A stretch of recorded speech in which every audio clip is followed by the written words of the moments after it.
Berjumpa lagi dalam permenungan kita, edisi Selasa, 30 Agustus 2022, Pekan Biasa ke-22. Bacaan-bacaan liturgi hari ini, bacaan yang pertama, dari surat pertama Rasul Paulus kepada jemaat di Korintus, bab 2 ayat 10b sampai 16, dan bacaan Injil dari Injil Lukas bab 4 ayat 31 sampai 37. Tidak semua manusia mengenal Allah dan kasih karunia Allah, baik yang dianugerahkan kepadanya sendiri atau kasih karunia Allah yang dianugerahkan kepada sesamanya. Fenomena ini ditegaskan oleh Rasul Paulus dalam bacaan pertama hari ini. Rasul Paulus mengatakan, hanya orang yang memiliki roh Allah yang mampu mengenal Allah dan mengenal kasih karunia yang dianugerahkan Allah baik kepada dirinya sendiri maupun kepada orang lain. Sementara yang tidak memiliki roh Allah, hanya memiliki roh duniawi, baginya dia tidak akan pernah mampu mengenal Allah dan segala kasih karunia yang dianugerahkan Allah baik kepada dirinya sendiri maupun kepada sesamanya. Saudari dan saudara yang terkasih, roh Allah ada dalam diri kita. Ketika kita dibaptis, dikokohkan lagi ketika kita menerima sakramen Krisma, sakramen penguatan. Tapi apakah roh Allah itu berpengaruh secara signifikan dalam kehidupan kita?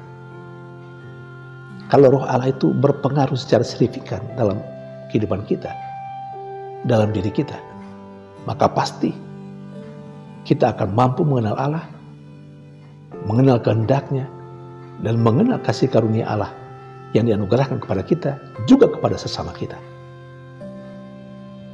Kalau kita sungguh memiliki roh Allah dalam diri kita, dalam hidup kita, maka kita hanya berpikir positif tentang orang. Kita hanya bisa meneguhkan orang, berbuat baik pada orang. Karena itu merencana Allah, itu memang kehendak Allah yang kita kenal. Karena rohnya yang berdiam dalam diri kita dan yang mengajak kita untuk hidup seturut kehendak Allah. Andai kata masih ada iri hati dalam diri kita terhadap orang lain, andai kata kita masih berpikir negatif tentang orang, artinya kita sepertinya tidak punya roh Allah dalam diri kita. Sekalipun kita mungkin sudah dibaptis, sudah menerima sakramen Krisma. Karena orang yang sudah dibaptis dan yang sudah menerima sakramen Krisma, hidupnya mesti dipengaruhi oleh roh Allah itu. Hidupnya dituntun oleh roh Allah itu. Banyak toh orang-orang yang kelihatan bertekun dalam doa, perayaan Ekaristi, baca kitab suci, mengikuti kegiatan-kegiatan rohani. Tapi kehidupannya belum menunjukkan bahwa seluruh kehidupannya itu dipengaruhi oleh roh Allah. Maka masih saja ada pikiran jahat tentang orang, pikiran jelek tentang orang, pikiran negatif tentang orang. Jangan sampai saya dan Anda seperti itu. Sementara dalam bacaan Injil, ada 2 poin yang disampaikan kepada kita. Banyak orang menurut bacaan Injil hari ini kagum terhadap pengajaran Yesus karena perkataannya penuh kuasa. Mengapa mereka menyimpulkan seperti itu, bahwa perkataan Yesus itu penuh kuasa? Karena memang apa yang dikatakan Yesus itu yang terjadi.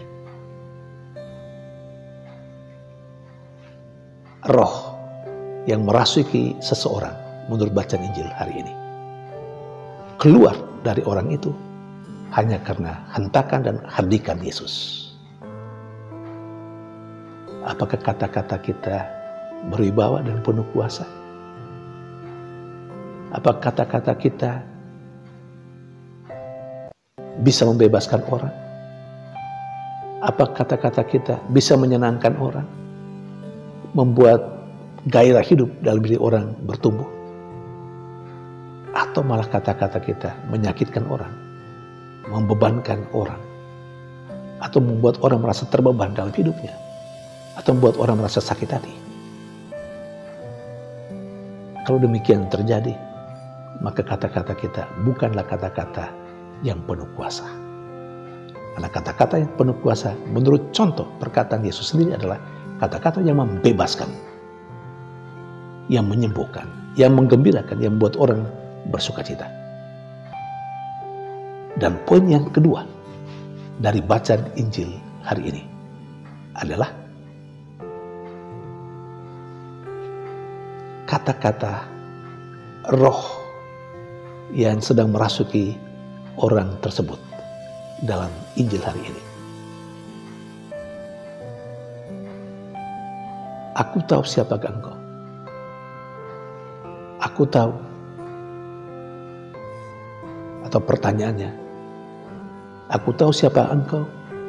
Apakah engkau akan datang untuk mencelakakan kami, untuk menghancurkan kami? Aku tahu siapa engkau. Engkau adalah Yesus yang kudus dari Allah. Nah, pertanyaan itu sebenarnya sungguh menyentuh hal terdalam dari misi Yesus. Yesus datang bukan untuk menghancurkan, tapi dia datang untuk menyelamatkan. Dan Yesus tunjukkan dalam peristiwa penyembuhan orang yang kerasukan itu. Yesus tunjukkan bahwa dia memang datang bukan untuk menghancurkan manusia, tetapi